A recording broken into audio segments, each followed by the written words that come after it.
Most of the parts are here. There's the camshaft, the kit with the head gaskets, and then exhaust manifold gaskets, valve cover gaskets. What else? The chain cover gasket, head bolts. I'm pretty happy with the camshaft. This is indeed original. It was stated by the seller on eBay. Here's the item number, and correspond here 372AA, and let's see that.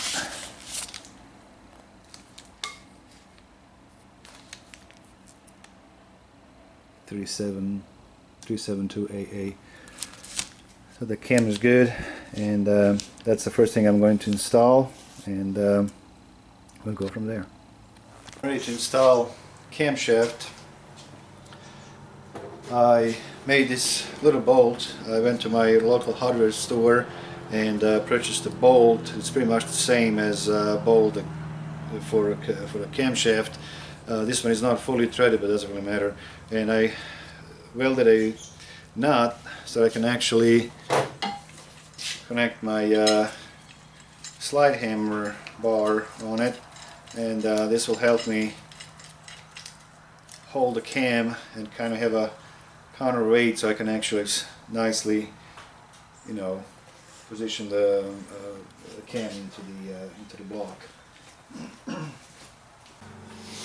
You don't have to have this tool, but I think it's going to make it a little bit easier once you get your camshaft, halfway into the block. Then you're going to have a lot of place, to hold it, and you can just put the original bolt in, and kind of don't screw it all the way in, just to have a little bit of a, handle to get the camshaft in. But I think this actually works pretty well. It's just like a couple bucks.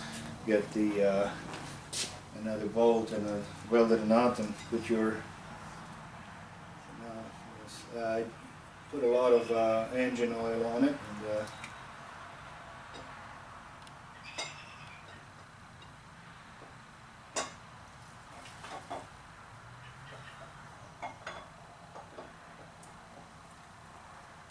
so right now you would not have a lot of room to grip the cam to push it all the way. Now this really helps. Now I can actually move it. It actually works very well.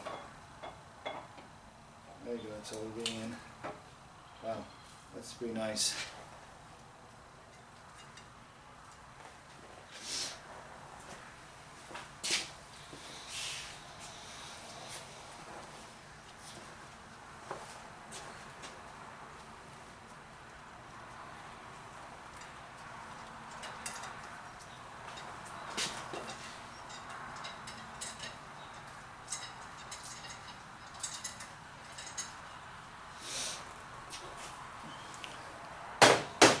I mean, it came in like a butter. I mean, it's really easy actually. Well, you just want to do the hand tight, of course. You don't want to get this bolt in.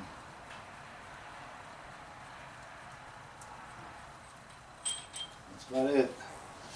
The next step is to put the cover on it, the thrust cover. There is 4 bolts on it, and the spec is 106 inch-pounds.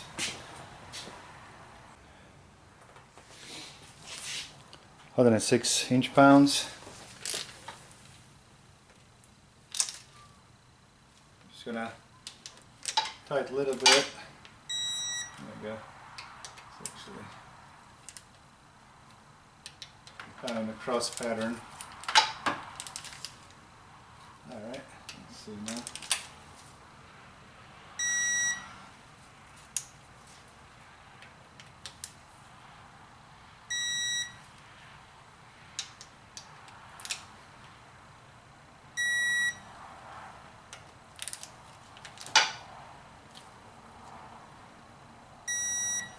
Alright, cam is in. I'm getting ready to start installing the heads. This morning I had to remove these studs here. They were completely seized to exhaust, so I want I want to install the head and the exhaust together. It will be pretty difficult to get the exhaust later. Now, for this very job, I got this used portable puller kit. It's basically used for a body work, but what I'm using it, one of those like a scissors one, I wedged it over the exhaust manifold, I'm sorry, and now see, like this side versus this side. So I pushed it all the way down as far as I could. Of course I don't want to jam it to damage something, but this really helps me a lot, because once I start getting my head, the exhaust manifold would hit my catalytic converter and it'll be really awkward to install it. Now it's nice, it's pushed all the way down. You know, I'm gonna install the head and then release the tension off of it and bolt it back together. But that's see how now the way it sits. This is the very reason I've got this kit. Bank 1 head is done. Going to bank 2. I got my exhaust moved to the side. Something else I like to do, I would use one of the bolts, the old ones, cut the head off, and I put a little plastic cap on it, and so this is going to help me guide my head. What I'm going to do, you know, set the head onto this bolt and slowly turn it to the side until I get it set on that guide over on the back of the engine.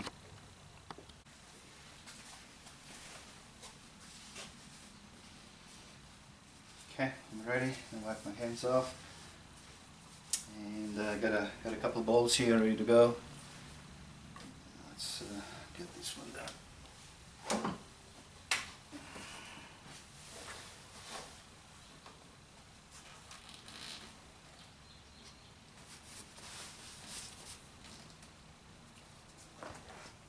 Okay, so I'm gonna look for this bolt. There you go. To swing it around. Maybe not. That's okay, I can still use it. There you go. I'm on the bolt. And it should have nice. There you go, that's it. Got the bolts in.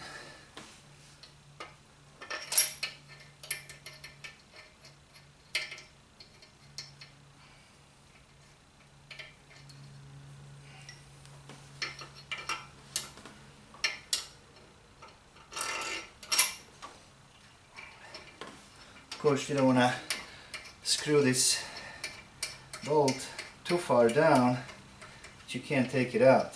Just a couple threads, that's all you need.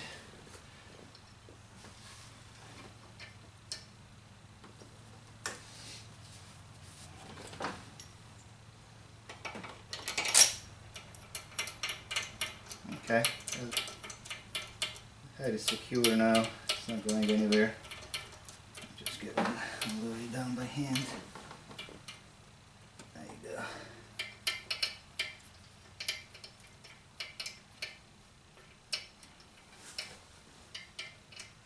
You can't always use this, depends how much room you have. This engine was pretty easy.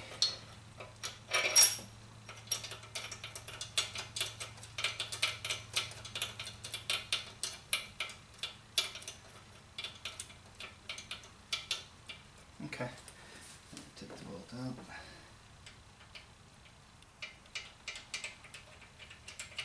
On the other side I was able to set it on the bolt right away and just swing the head until I got it locked in on the other side. This one I was hitting the transmission dipstick tube, so, but it still did help. I was able to, when I went straight down, slowly position the bolt and then line it up on the back of the engine, and it's working fine. There's a tons of videos how to do the head jobs on these engines, but just a couple of tips that what I like to do if I can. You know, as I said, you know, depends on the design. Sometimes you can't do it, but this really helps a lot.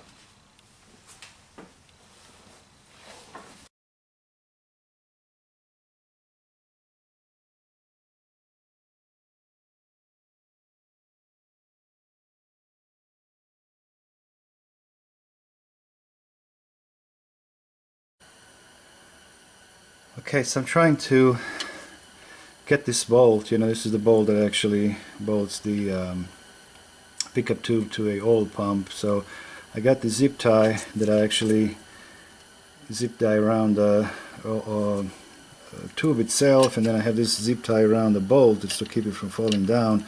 So I'm going to try to kind of feed this over, and I have these forceps. Try if I can just kind of get a couple threads and see if I can, you know, get this bolt, get this done, you know, without taking the oil pan off. And the torque spec for these bolts, it's 8 foot-pounds, and I have to check the bolts for the oil pump. Well, I have so far I was able to, so I was, you know, holding a tension with this zip tie that pushed the tube up, and then I was able to start it. Of course, you don't want to damage your thread, just kind of slowly turn it around, and I'm in for sure. Let me just see if I can, you know, finish it. I'm going to take this white zip tie off, and then I have to push the tube all the way into the oil pump. And of course the question is if I'm going to be able to get to the head of the bolt down here to finish it, but so far it's working, so we'll see. I'm making a slow progress.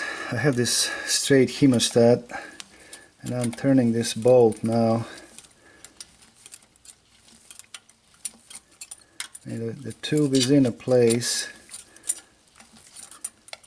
I'm definitely turning the bolt, which is good, so hopefully at some point I'm going to be able to get the wrench or something to, you can see it's getting closer.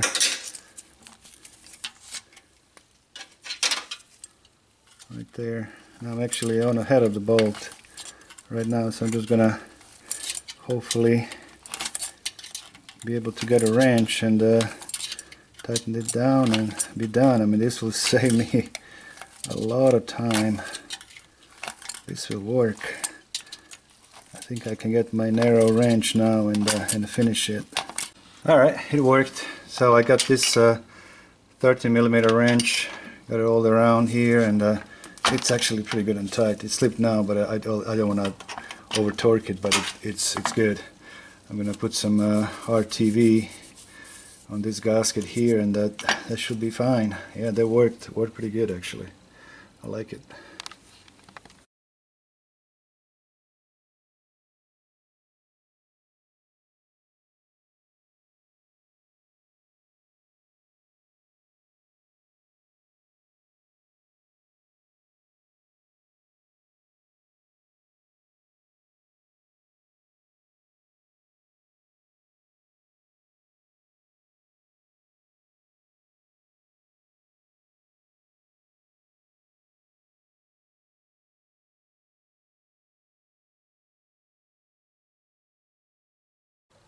I'm finishing filling up the cooling system, and everything's hooked up. As you can see, I don't have the bumper and all that, but the oil is in, antifreeze is in, transmission lights hooked up, AC is together. Of course, I have to suck the vacuum and, you know, pull the vacuum on the AC system and refill it. But first, we're gonna see what did we fix anything or not. So first, what I'm gonna do, I'm just gonna do a clear flood mode. I'm gonna have some oil circulate through the engine, and then we can actually hear how the engine is cranking, and I'm gonna start it.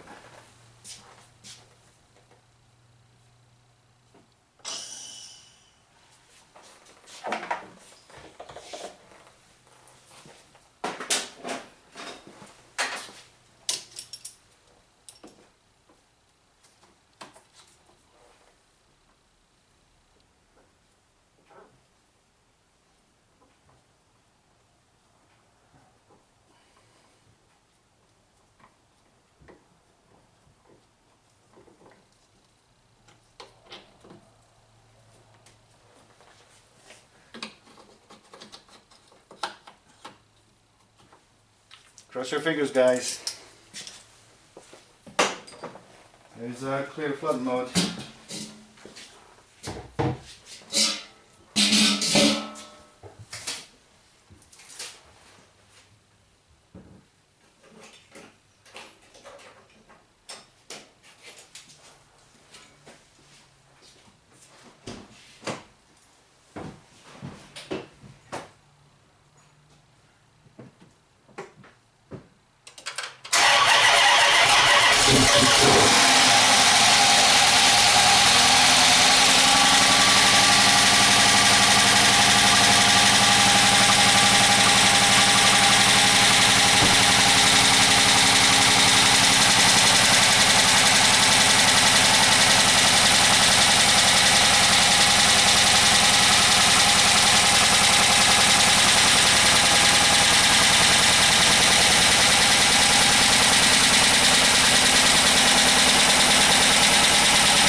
can hear a little bit knocking coming from the bank one. The engine kind of tricked me. I didn't want to start it, but somehow I had my pedal on the accelerator.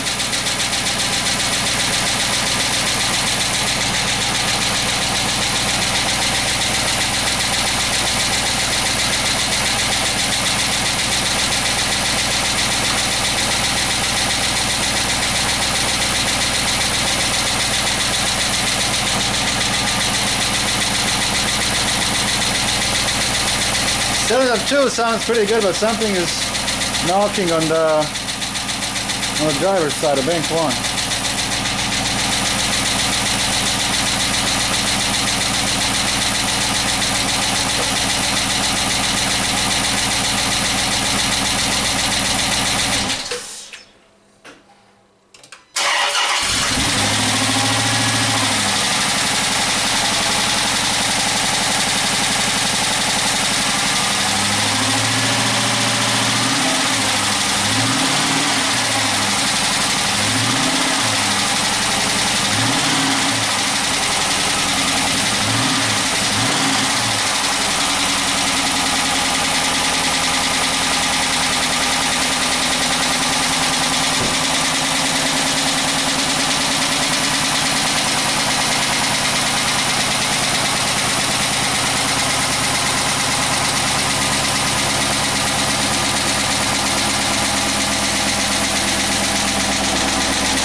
Getting better.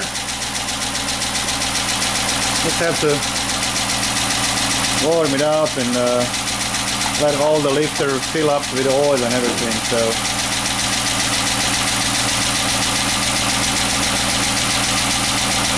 but the engine is not misfiring anymore.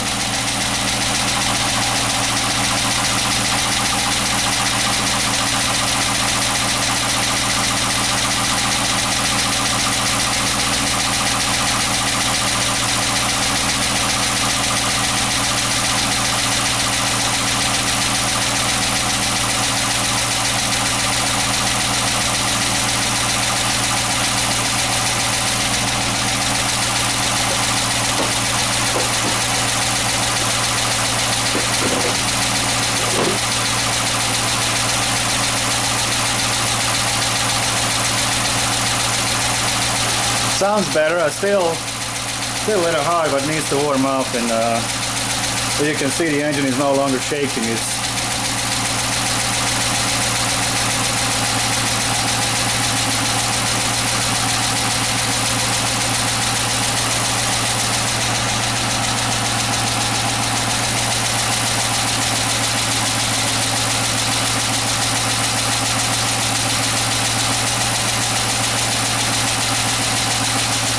Have to wait to settle down a little bit. I don't want to rev the engine or anything. I'm just going to leave it idling for about 10-15 minutes and then we'll see what happens.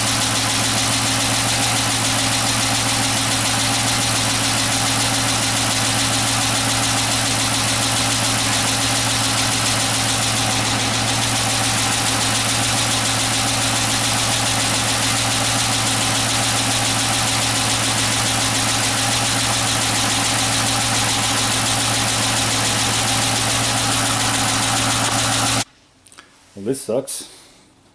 Misfire is back. This time it's number 8. I'll do a clear flood mode and let you guys listen to cranking.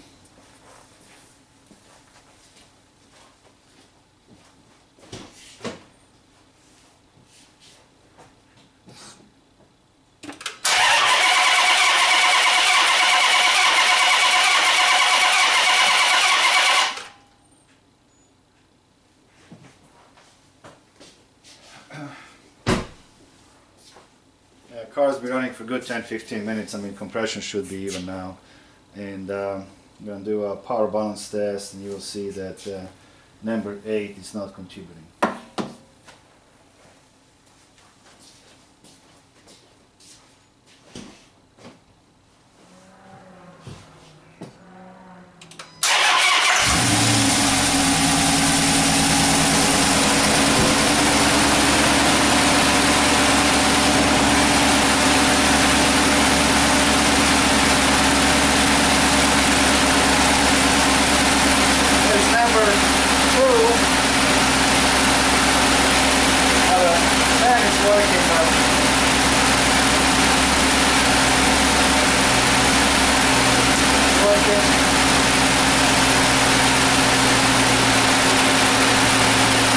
Number 4 is good. 6 is good. We can unplug this one. There you go, you can see now. 2 is working fine. Number 8 is not doing anything.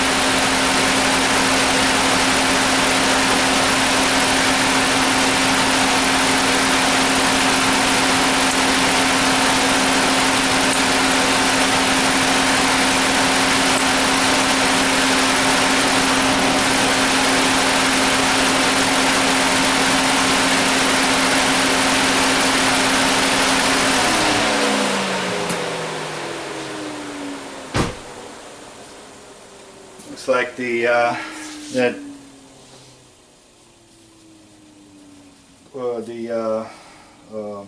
what's it called?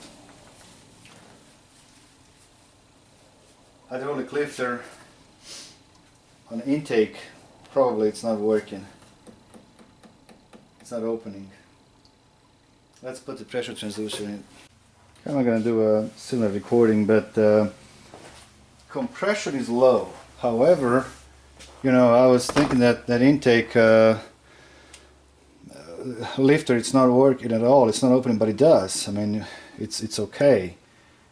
But this, here's the running. It's a 55 psi, but the here's the cranking. I mean, it's not changing much of the pressure compression at all. And this was a cranking, and this is killing me. And this is when I started up. I mean, the lifters are working, so that's not the problem. I'm thinking maybe this is a cylinder washdown or something. I don't think that compression ring's a problem, because it had a good compression when I was testing manually before. I mean, this is fine. I mean, we got everything we need here for the cylinder to work. So we are mechanically, we should be okay. Just understand why, you know, we have a we have low compression here. I need to check this injector, and maybe just put a little bit of oil in a cylinder and see what happens. I put a little bit of oil in it, so let's crank it over, see what happens.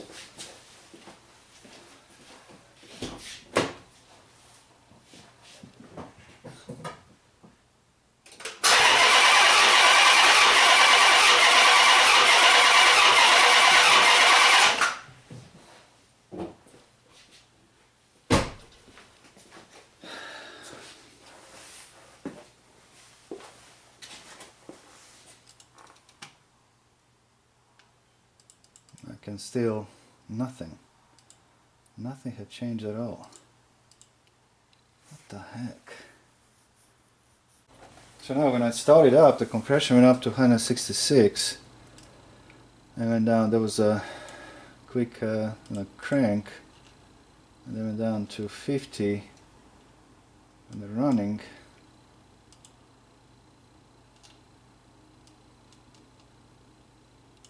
$163 and went down to 55. I'm going to put the coil back in and see what happens. I'm just checking my head gasket. I want to make sure that I don't have a leakage on the head gasket. So I've got the pressurizer cooling system, and it's holding pretty good actually. I'm going to wait a little bit, because I mean it's a big loss of compression, and if I have a blown head gasket or something that doesn't hold the pressure from, it would drop that, it would push the coolant pretty quickly into this cylinder. So I have a borescope, and I'm going to look into it, and I can crank it, and I'm going to wait maybe 15-20 minutes and I crank it over just to see if any coolant comes out of that cylinder. But so far it's okay. Seems like it's holding up okay. I just don't understand where I'm losing my compression, and I'm still I put the stethoscope on this injector here, and it, I can hear the injector working. I'm kind of suspicious. Is it maybe injector that's spraying too much fuel and flooding my cylinder? Even though when I put a little bit of an oil, maybe I didn't put enough, I didn't see any changes in the compression. But definitely my valves are working, intake and exhaust valves are working. We verified that by looking at the running compression with the pressure transducer, so that's okay. Which is encouraging, of course. I mean, I was really worried that my intake, it's not opening at all, so that's fine. I'm just understanding where I'm losing my compression. May I have to, if nothing, then I'll do the leak down test, to see if what's going on here. Well, it was good, I don't know, 15-20 minutes, and there's no loss in my coolant at all. The cylinder is dry, so I'm gonna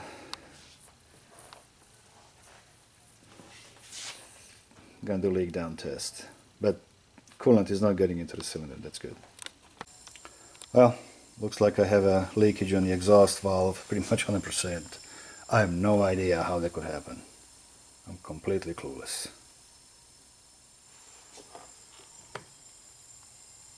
Alright, the intake is fine. There's nothing in the crankcase. I can hear it coming out of the tailpipe. How this could happen, this is beyond me. I have no idea.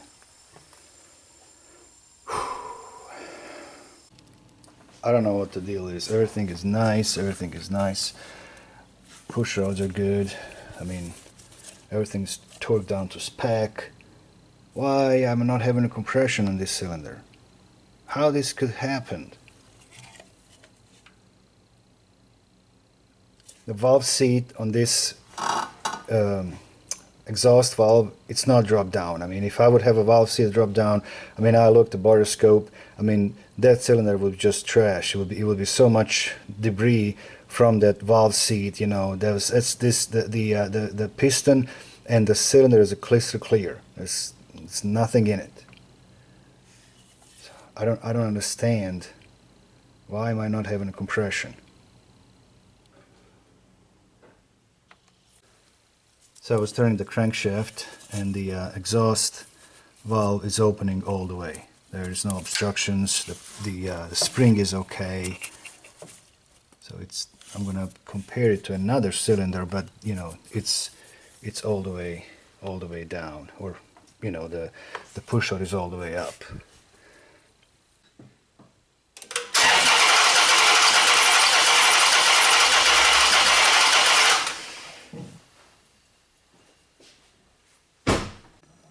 Got the my smoke machine, and no smoke in the intake, no smoke in the crankcase, whole bunch of smoke on the tailpipe. Okay, after I remove my rocker arms, I have like 40% leakage instead of 100% leakage. So I'm completely losing my mind, of course. The question is, well, the no question that the exhaust valve is not closing. Something is keeping that valve open, and so push rods, I don't get it. They're all the same.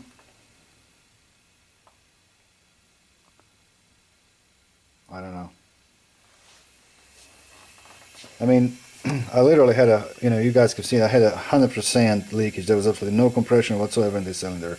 Now when I pull these, I mean this is, not great, but this should give me some kind of compression in this cylinder.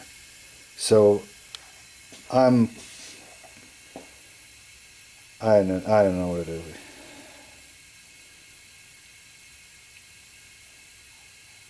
The lifter that was in it, it's back in the same place. Push rod is the same. I mean, of course, my you know, cam is original, so I can see the cam lobe being messed up. So what am I missing here? I mean, definitely this should give me some kind of compression. I mean, I'm not happy with this by any means, but I should have something.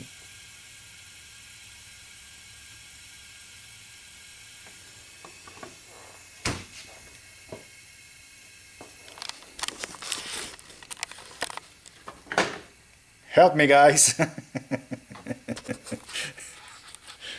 Well, check this out, guys. I did not inspect my push rods, and this is the one that was on the exhaust on number 8, and it's been grinded down, so I'll have to get another push rod and let's see what happens. Or maybe I can put this end down to the because I did not have a problem with the compression. This most likely this was on the on a lifter side, not the rocker arm side.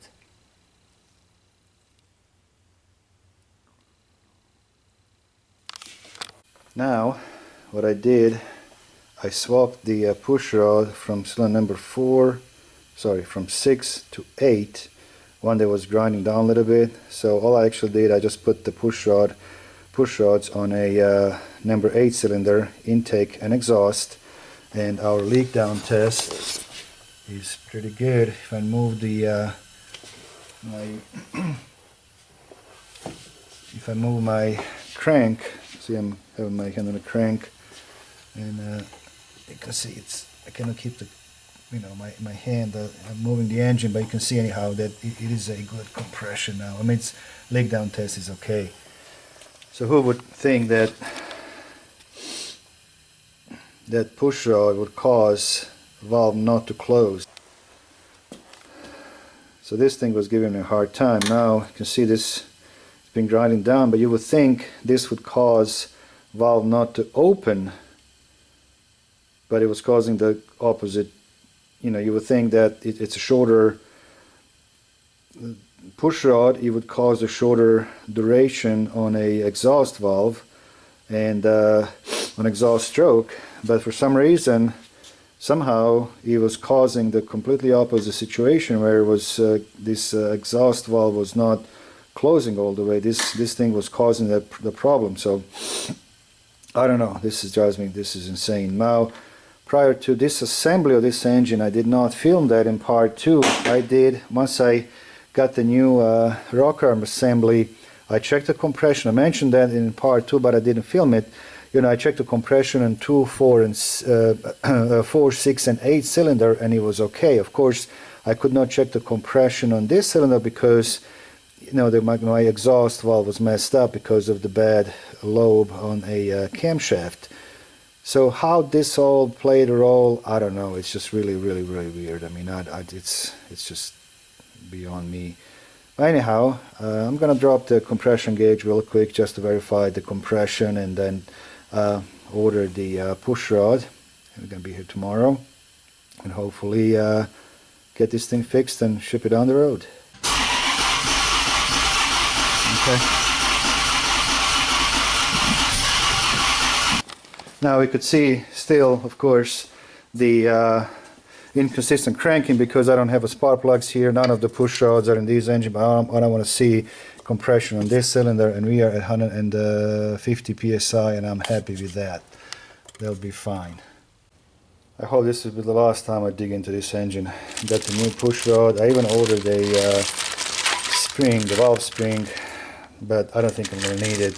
It was surprisingly, like, the push rod was $5 and the spring was $5, so I also ordered 8mm long socket, a 1/4 inch that I lost into this somewhere on the bottom of this engine. I cannot find it, and I also have a leak here.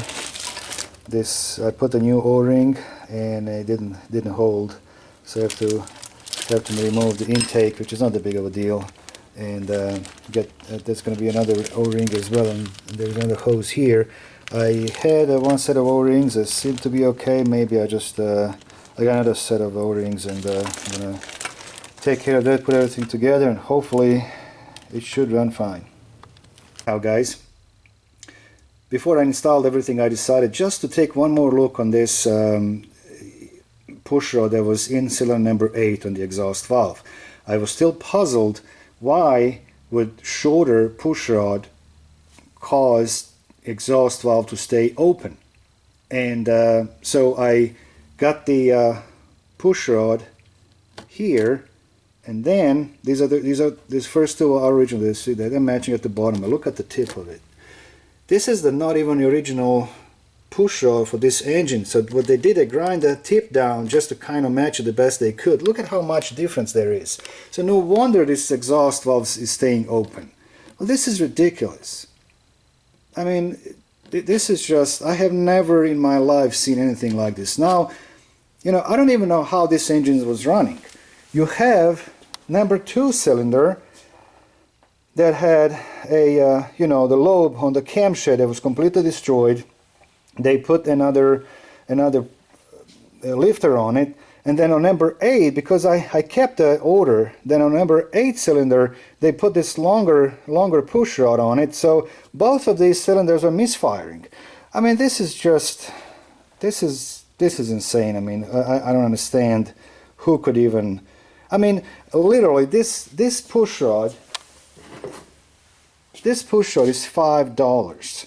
$5, and they went through all the trouble to grind the tip of it to match it to work for $5.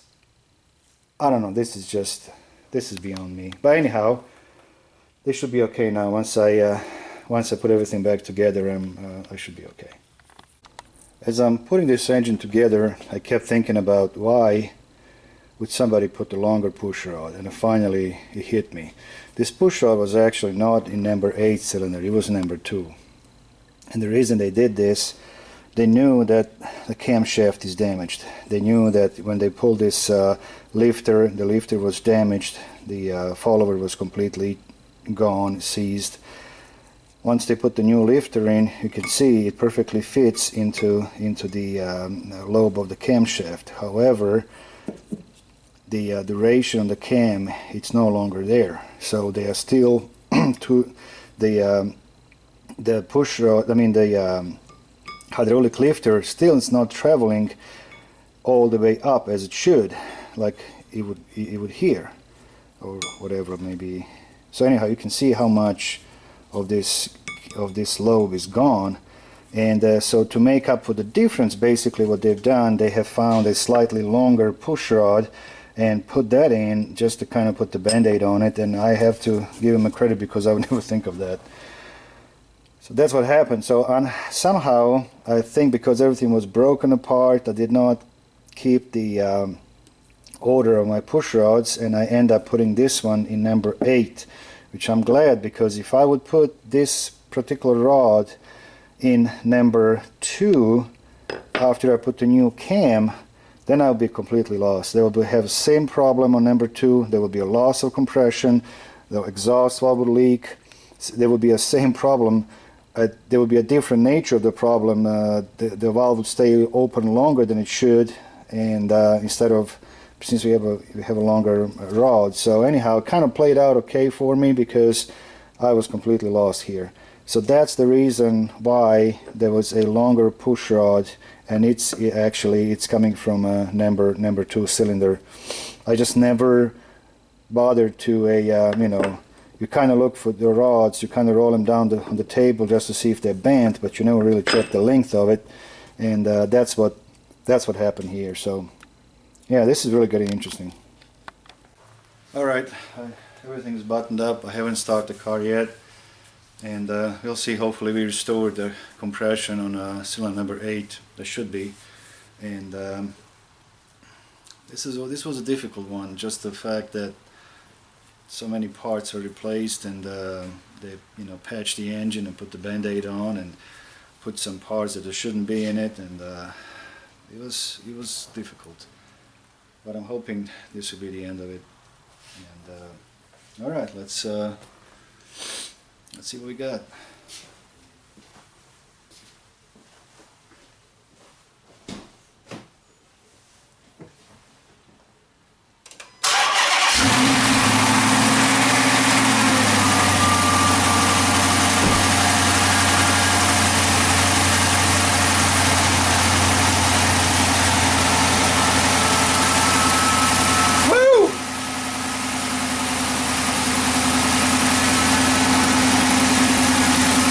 That's what I'm talking about.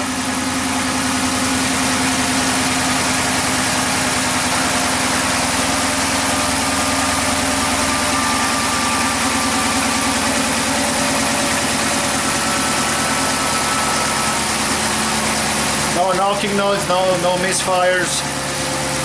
Very nice. Just gonna let it idle, let it warm up and all that, but yeah, this is whoa.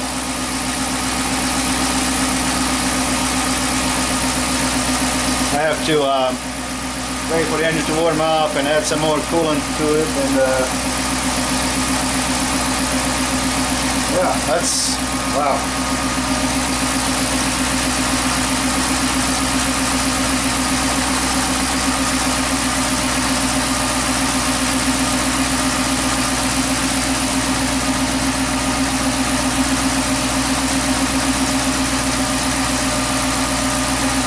This is what the engine's supposed to sound like.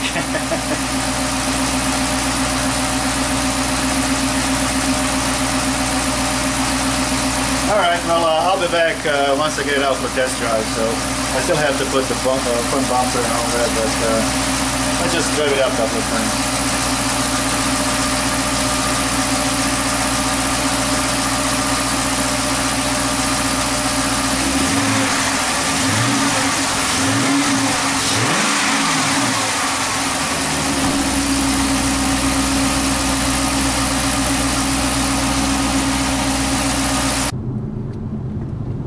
Well, I've been driving it for another for a good 15-20 minutes.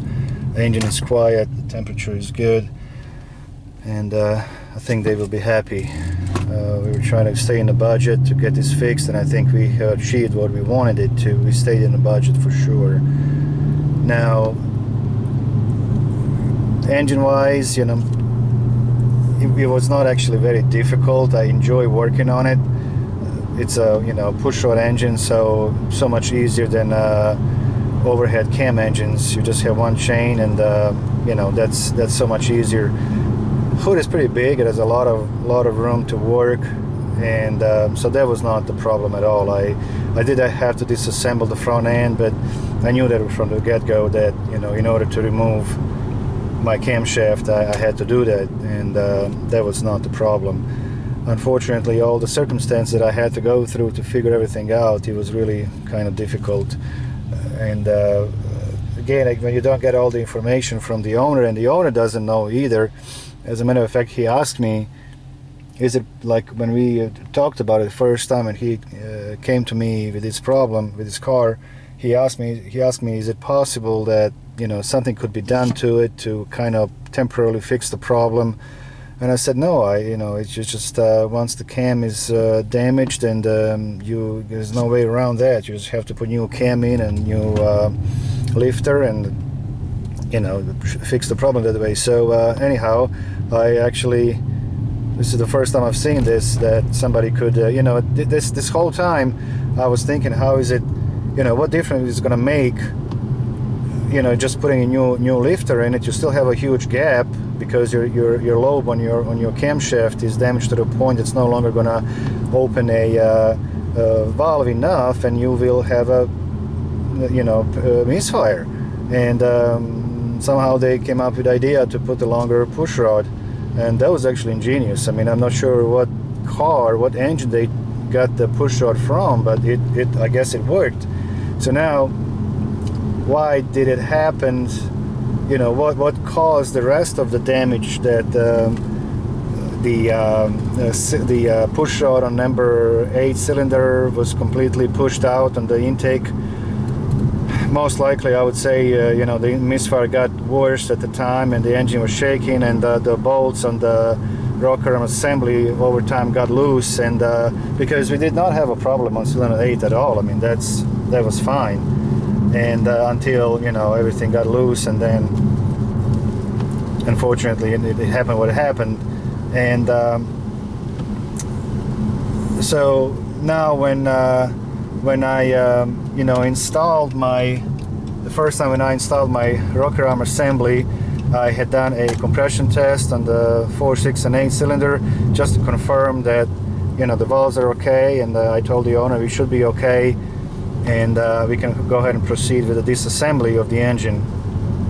And then when I took the cylinder heads out, I also put the heads to the side and filled it up with water on the intake and exhaust side, and I pushed the compressed air around the valves just to make sure, just to see if there are any leakage on the valves, and everything was fine.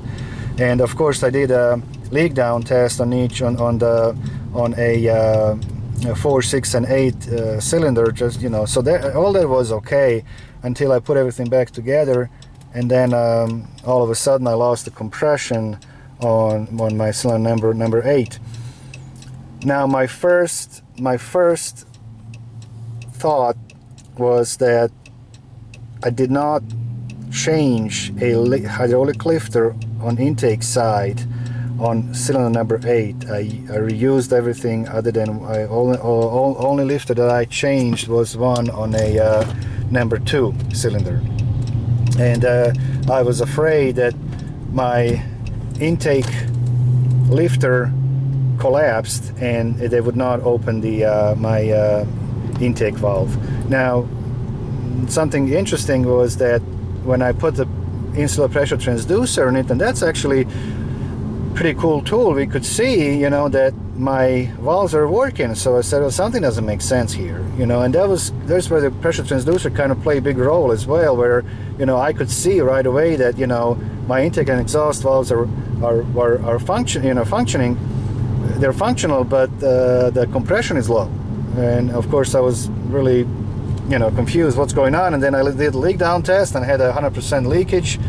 And then I called the owner. I said most likely we have a you know, bent exhaust valve. Once I figure out we are losing air on a exhaust valve. But again, I was totally, that just didn't make any sense to me. And then when I pulled my rocker arms assembly off, and then I did a leak down test again, and we could see that I had 100%. I mean, I had like a 10% leakage. So I know that my valves are fine. And at that time, I just happened to look into the push rod, and I could see that it was grinding down. And somehow I lost the track of the push rods. Quite honestly, it didn't really make any difference if I would follow the correct order of the push rods, because everything was new. I mean, everything was different. You know, the push rod, I mean, my rocker arms are different. My camshaft was different. So anyhow, I mean, that was not that my big concern if I didn't put my push rod in the same place that it used to be. And so anyhow, it just happened that particular push rod, I placed it in cylinder number 8, and then you know, everything, you know, just didn't make any sense anymore. And it just happened before I put everything back together today, when I got my push rod. I just happened to compare that. I was going to see how shorter that push rod is, since it was grinding down, and looked and said, well, this thing is longer. And that was something that I could never understand. And actually I talked to a couple of friends of mine as well. I said, how is it possible that shorter push rod is going to create a leakage on the valve by keep the valve open? And that didn't make any sense to me at all. So anyhow, now everything is clear, everything is working fine. As you can see, the temperature is good, the car runs great. Again, I don't want to force it, I can see that's really accelerate nicely. And I have to advise the owner not to, you know, push this engine for a while until everything kind of settles down. I think it broke it in and all that. But anyhow, I'm sorry guys for messing up the part 3. I had to delete it because I didn't realize what I did wrong. So until I actually uploaded to my channel. And but I think this was a really good experience for me, for sure, and I hope some of you guys, you know, found it interesting. But really kind of weird circumstances how everything played out. But I'm happy it's fixed, and I'm gonna deliver a car tomorrow and go to the next one. All right guys, thank you so much, and see you next time. Thank you. Bye bye.